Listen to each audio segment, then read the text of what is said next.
I had a very complicated relationship with my dad.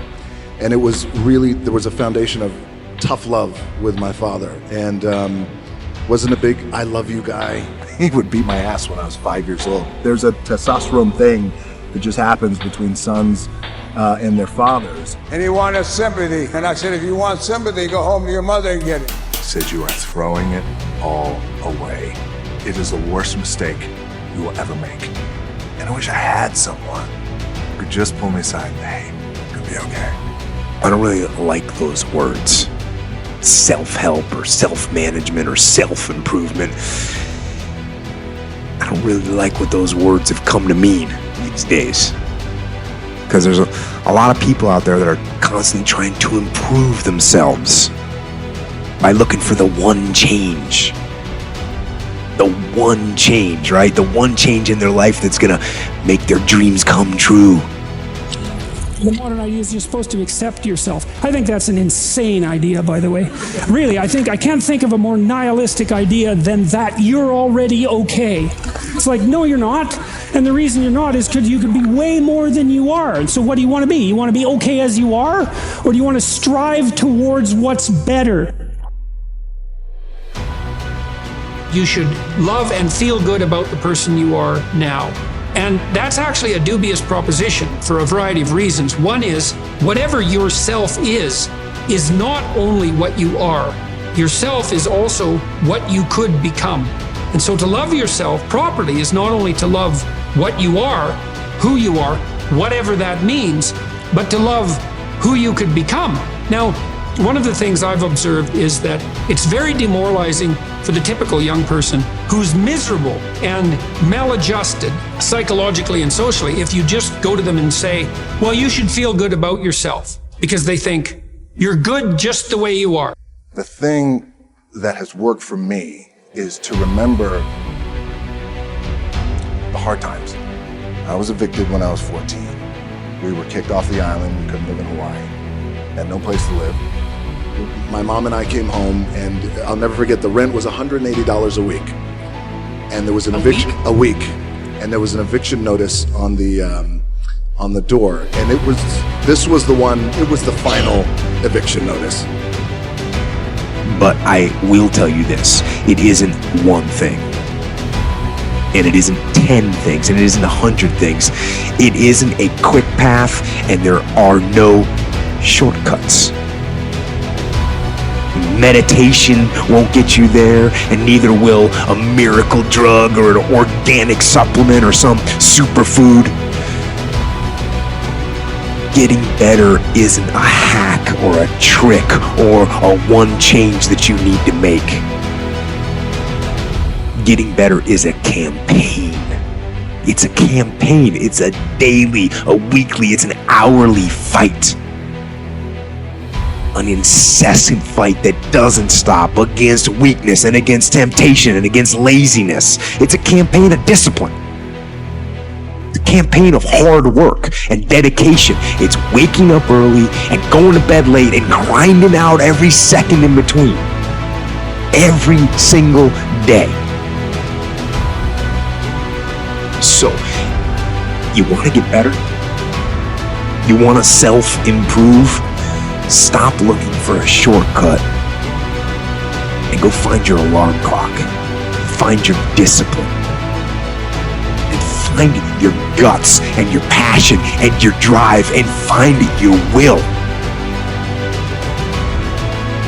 And then you will find your freedom.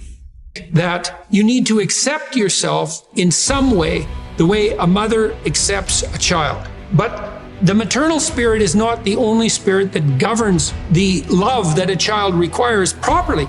You have the paternal spirit of encouragement as well, which is, well, we need to shelter and protect you and to provide for your security the way you are, but you could be a lot better and should be, and I have faith that you could be, which is the love that I'm delivering to what you're becoming rather than what you are. We know from our past experiences that big things start small. The biggest oak starts from an acorn, and you've got to recognize, if you want to do anything new, You've got to be willing to let that acorn grow into a little sapling and then finally into a small tree, and maybe one day it'll be a big business on its own.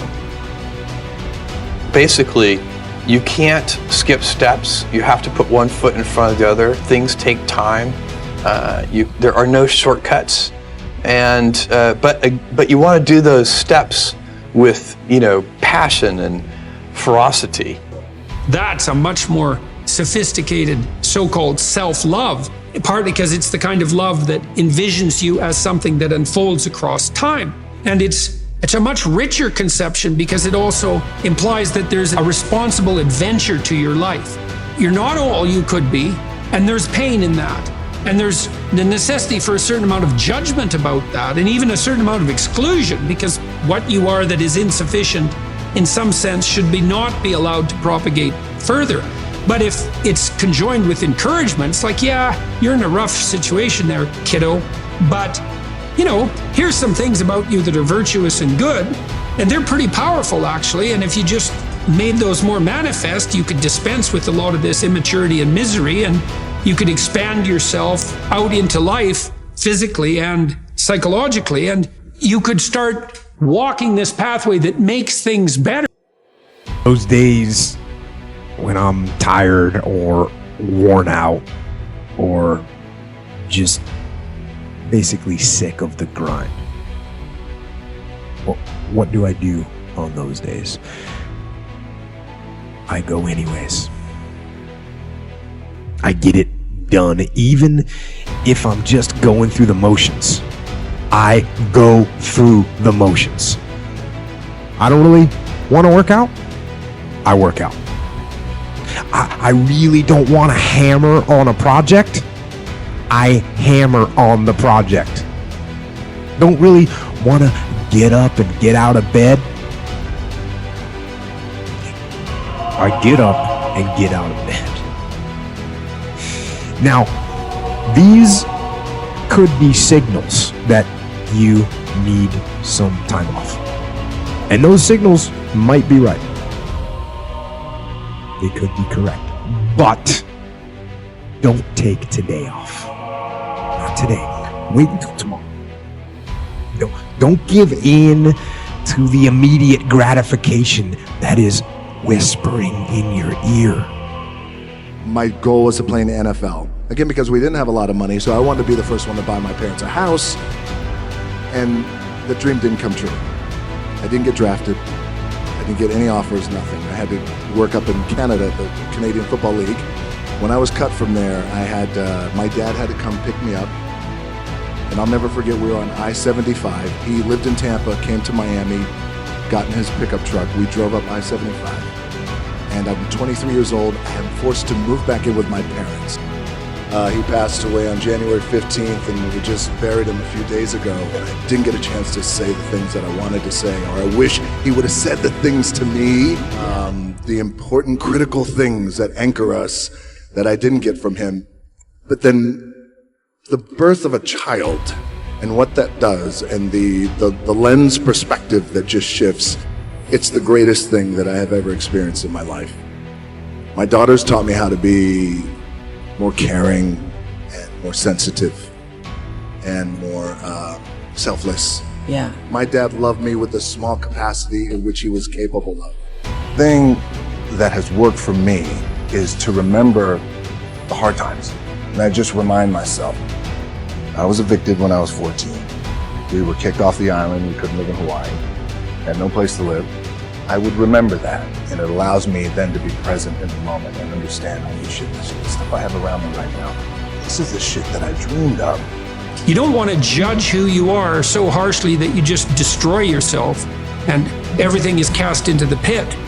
You want to take a look at yourself and say, look, you're a person among persons, and you have intrinsic worth, and you have your flaws, your sins, your domain of ignorance and inadequacy. But that doesn't mean that you're entirely worthless because of that. Find a way to be grateful for every single thing I have, every single day. Wins, losses, loved ones, you name it. My life wasn't always this way. It was much different many moons ago. So these days I'm grateful to the bone for everything. The other thing is hunger. You always hear people say, well, it's about being number one, about being at the top. Or how about this? You always got to find somebody out there who's going to work harder. Well, I don't know that. That might be bullshit. But I know no one is going to be hungrier than I am. It's one thing to be hungry. It's another thing when you're starving for greatness and starving for success. And I love that because it immediately clicked. It's in my DNA. I know what it's like to operate every single day, regardless of the success that I've been a lucky son of a bitch to achieve. I operate every day as if I'm starving. If you're going through some hard times, you got to hold on to that fundamental quality of faith and hard work, because on the other side of those hard times is something better, is a better life. That is one thing that you should procrastinate on. That's the one thing I want you to put off until tomorrow. And if, when tomorrow comes, you still feel like you need to rest or you need to take a break, then okay. But the chances are you won't.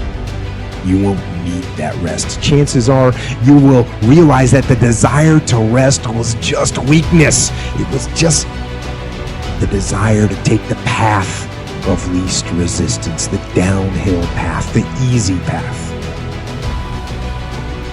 And by simply going through the motions,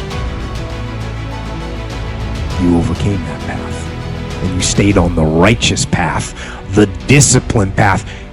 You stayed on the war path, which is right where you know that you belong.